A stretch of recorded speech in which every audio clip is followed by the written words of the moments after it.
सोडा मला. काय झालं आता? आता काय होणार आहे? जे व्हायचंय तेच होईना. म्हणजे आपल्या लग्नाला 2 वर्ष झाली तरी आपल्याला मुलं होत नाहीये. अगं आपण जे नाही ते प्रयत्न केले, जिथं नाही तिथं जाऊन आलो, होईल ना मग. पण लोक नावं ठेवतात ना, 2 वर्ष झाले तरी अजून काहीच नाहीये. तू लोकांचा कशाला विचार करतेय? पण बिन काही नाही. हे बघ, उद्या आपल्या घरी बाप्पा येणार आहे, आपल्याला बाप्पाची मूर्ती आणायला जायचंय. तू लवकर आवर खाली आणि येताना चहा घेऊन येईन, मी खाली बसेल. ओके.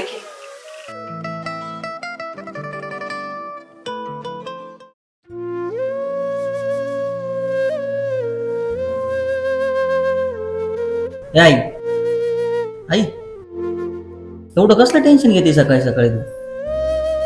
तुला नसेल बाबा टेन्शन, पण मला येतं ना टेन्शन. 2 वर्ष झाली लग्नाला, अजून नात्याचं तोंड पाहायला भेटाना. ती सरूबाई पाय, तिच्या पोराच्या लग्नाला 1च वर्ष झालं, झाला नातू त्यांना. आई आपण डॉक्टरांना दाखवलं की नाही? देवाची कृपा असेल तर होईल सगळं ठीक. आल्या महाराणी चहा घेऊन. का नाही चहा आणलं गरम पाणी करून. मी तुम्हाला जेवण चालला आणि तिला हसवतंय पण. आई काय बोलते की सकाळी सकाळी तिला तू? त्यात तिची काय चूक आहे बरं? सुट्टीची वान सोपती इथे तरी जर सांगितलं चला त्याच्या टाइमालाच लग्न करू नको तिच्या संग, पण तू माझं ऐकलं नाही. आई हा ओरड तू माझ्यावरच ओरड. ती सांगते ना माझ्या दिवशी तुला रात्रभर कान बनते ना तुझे, तुम्हालाच बोलणार आहे मग.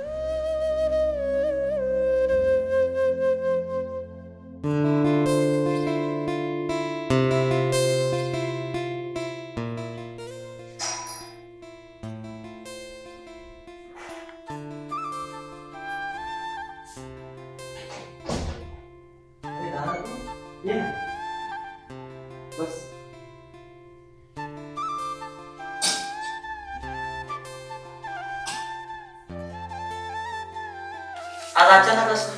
अरे नाशिकला थोडं काम होतं कंपनीचं, म्हटलं जाता जाता तुम्हाला भेटून जावं. बरं झालं तू आज, मला तुझ्याशी बोलायचं होतं. ए कविता, पाणी आण ग. मग बाकी काय चाललंय? काही नाही रे, बाबा गेल्यापासून सगळे शेतीचे काम वगैरे मलाच बघावं लागतं. कशा आहात दादा? हो ना.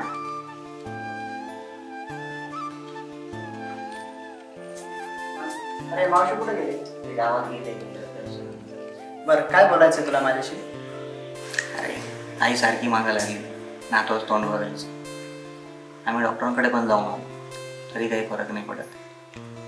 काय करू सांग ना? एवढे 2 वर्ष झाले नाही तरी अजून काही नाही. बस एवढंच ना. मी काय म्हणतो, जर मूल होत नसेल ना तर एखादं मूल अनाथ आश्रमातून दत्तक घे, त्याला पण आईवडील मिळतील आणि तुम्हाला मूल. अरे आई नाही ऐकणार रे, ती माझ्या दुसऱ्या लग्नाची मागं लागली. बरं परत एकदा समजावून सांग तिला. ठीक आहे सर, बघत काय होतंय ते. बरं मी थोडा वेळ निघतो, मला नाशिकला लवकर जायचं. अरे थांब ना, आत्ताच तर आला ना.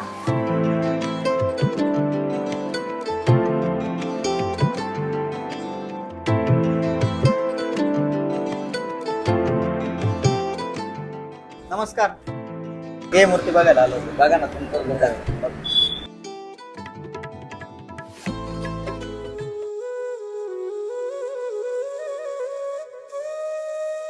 ए काय रे, चल निघ.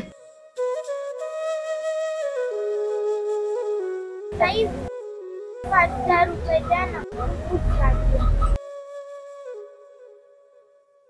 काय नाव बाळा तुझं? गणेश. तुझ्या बरोबर कोणी नाही का? नाही. तुझ्या घरी कोण कोण असतं मग? हे पूर्ण जगच माझं परिवार आहे. कसं काय? दिवसभर इकडे तिकडे फिरायचं आणि रात्री मंदिरात झोपायचं. हो का? हे घे. कविता, काय कोण होता तो मुलगा? काही नाही, त्याला भूक लागली होती ना तर पैसे मागत होता. दिले का पैसे? हो दिले. हे गणपती बाप्पा, जसं पार्वती मातेने तुम्हाला मळाचं बनवून तिचं मातृत्व सिद्ध केलं, तर तुम्ही सांगा ना, मी माझं मातृत्व कसं सिद्ध करू? हे गणराया, एवढी माझी हाक ऐका आणि ह्या वर्षी मला एक तरी मूल होऊ द्या.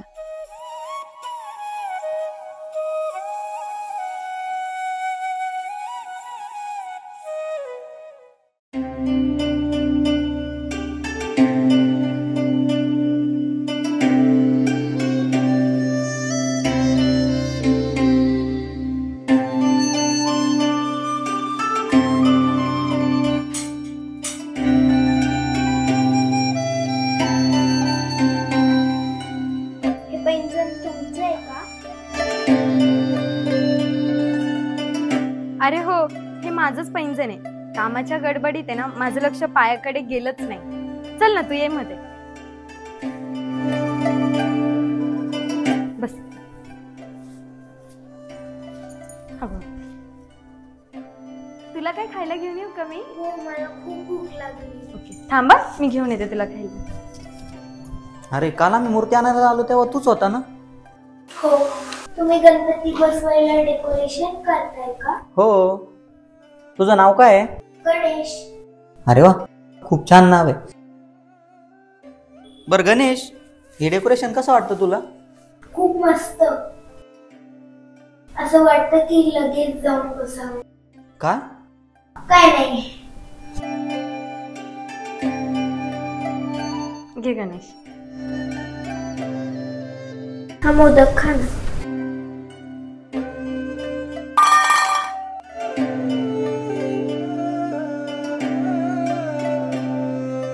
हा गणेश कुठे गेला? इथंच होता ना. हा डब्बा इथंच विसरला वाटतं. जाऊ दे, गेला असेल. अहो, खूप छान मोदक यायच्यात. अरे देवाचीच काहीतरी कृपा असेल. जाऊ दे. हो.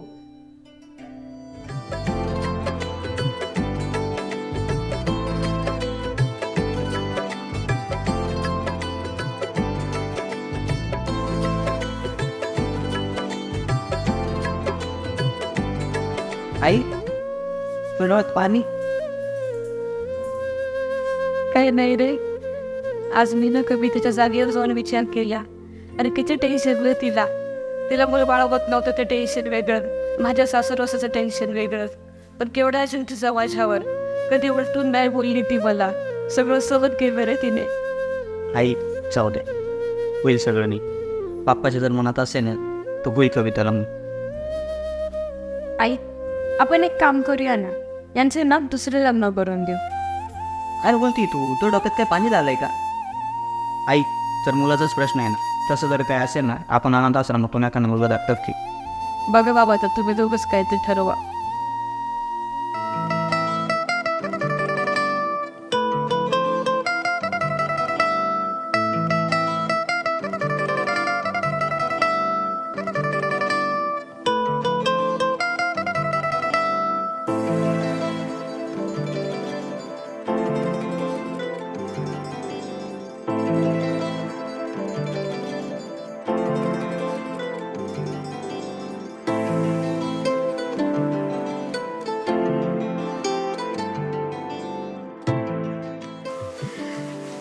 विजय, देवाने प्रार्थना ऐकली बरं का आपली.